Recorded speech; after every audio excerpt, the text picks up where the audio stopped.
বাইরে কিন্তু পড়ছে বৃষ্টি, তার সাথে ছিল ঝোড়ো হাওয়া। মনটা যেন একদম খুব ভাজা পোড়া খেতে ইচ্ছা করছে, কিন্তু ঘরে নেই ভেটকি মাছ। তো ভাবলাম চলো ঘরে যখন আছে কাতলা মাছ, তাহলে সেটা দিয়েই আজকে বানাবো ফিশ ফ্রাই। তো সেটা ভেবেই লেগে পড়লাম কাজে বলতে পারো। এই যে দেখো কটা পেটি ছিল, পেটিগুলোকে আমি পাতলা পাতলা করে না কেটে নিয়েছিলাম। পেটিগুলো বেশ মোটা সাইজেরই ছিল, তা সেটাকে পাতলা করে কেটে নিয়েছি। তোমরা দেখতেই পাচ্ছ কি ভালো লাগছে না দেখতে, পুরো ভেটকি মাছের মতনই লাগছে কিন্তু ফিলেগুলো দেখতে। এই যে আমি কিছুটা জল আর কি ফুটিয়ে রেখেছিলাম, জলটা নিয়ে নিলাম। জলের মধ্যে না মাছগুলোকে আমি ওই মিনিট 5 মতন ভিজিয়ে রাখবো। মাছগুলো একটু নরমও হয়ে যাবে, আর মাছের যে একটা আষ্টে গন্ধ থাকে ওটাও চলে যাবে, আর ওই ওপরে যে তেলটা, ওই তেলটাও আমি ভালোভাবে তুলে দিতে পারবো, কাঁটাগুলোও বার করে দিতে পারবো। মানে সব দিক থেকেই আমার সুবিধা হবে প্রসিডিওরটা করতে। বাস আমি এটাকে ভালোভাবে দেখতেই পাচ্ছ ভিজিয়ে নিয়েছিলাম। এইবার এটা থেকে কাঁটা বের করার পালা, আর ওপরে যে তেলটা ছিল ওই তেলটা আর কি তুলে ফেলার পালা। খুব আলতো হাতে করেছিলাম, কারণ মাছগুলো আমার একটু বেশি সময়ই ভেজানো হয়ে গেছিলো, মাছগুলো একটু নরম হয়ে গেছিলো। তোমরা আরেকটু কম সময় ভিজিয়ে রাখবে। আমি ওই 10 মিনিট মতন প্রায় ছিল ভেজানো।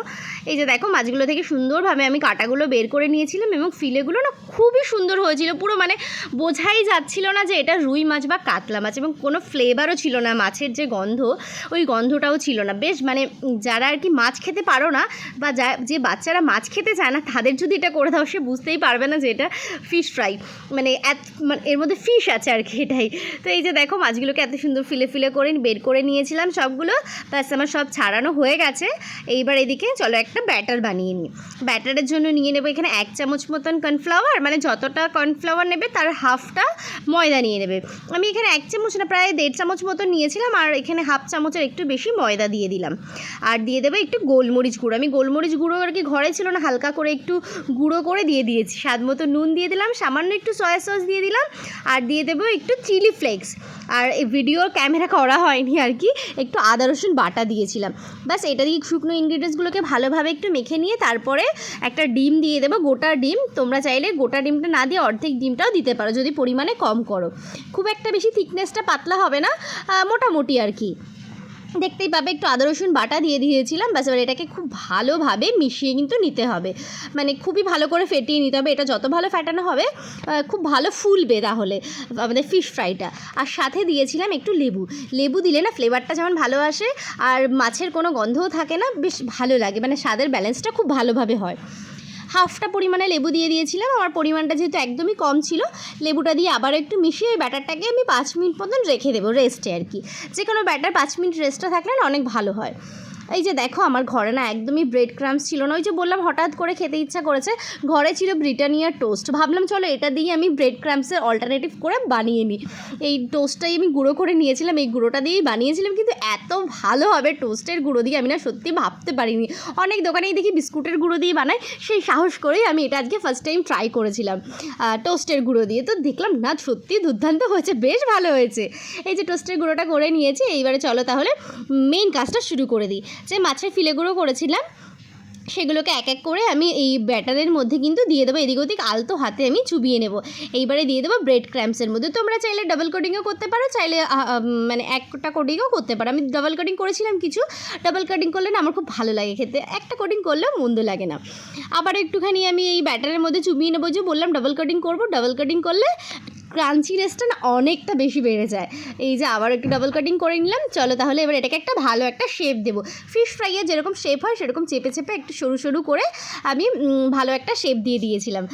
চলো তাহলে এবার এগুলোকে সবগুলো রেডি করে নিই, এবং আলতো হাতে কাজটা করতে হবে জানো। তার এই রান্নাটা যদি ভালো লাগে অবশ্যই বাড়িতে এক্ষুনি ট্রাই করে ফেলো। ট্রাই করলে দেখবে বাড়ির সবাই একদম খুশি হয়ে যাবে। ঘরে রুই কাতলা যেই বড় মাছ থাকুক না কেন সেই মাছ দিয়েই ঝটপট করে বানিয়ে নিতে পারবে। আর পেটিটা হলে অবশ্যই ভালো হয়। এই যে এবার এগুলো সবগুলো আমি করে নিয়েছিলাম দেখো এই ব্যাটারটা দিয়ে, এবং এটাকে আমি 5 মিনিট মতন ডিপ ফ্রিজে রেখে দিয়েছিলাম। তাহলে কি এই টোস্টের গুঁড়ো যেহেতু দিয়েছি সেগুলো একদম সেট হয়ে যায় ভালোভাবে। কড়াইয়ে তেল বসিয়ে দিয়েছিলাম, হালকা গরম করে তেলের মধ্যে দিয়ে দিলাম ফিশ ফ্রাইগুলো। এবার হালকা আছে কিন্তু ভাজতে হবে, খুব বেশি হাই হিট দিলে কিন্তু এই টোস্টের গুঁড়োগুলো একদম সঙ্গে সঙ্গে পুড়ে যাবে। দেখতেই পাচ্ছ একদম হালকা আছে, আমি এদিক ওদিক করে ভালোভাবে ভেজে নেব, তাহলে খুব ভালো কিন্তু ফুলেও যাবে। শেষে তোমরা দেখতে পারবে কতটা মানে ফুলকো ফুলকো হয়েছিল। আমি কিন্তু ভাবতে পারিনি যে এতটা ভালো হবে রুই মাছ মাছ দিয়ে তারপরে এই কাতলা মাছ দিয়ে তারপরে আবার এত সুন্দর ক্রাঞ্চিনেসটা টোস্টের গুঁড়োতে আনতে পারবো। একদম ইনস্ট্যান্ট বানিয়েছিলাম, কিন্তু দুর্দান্ত হয়েছিল খেতে।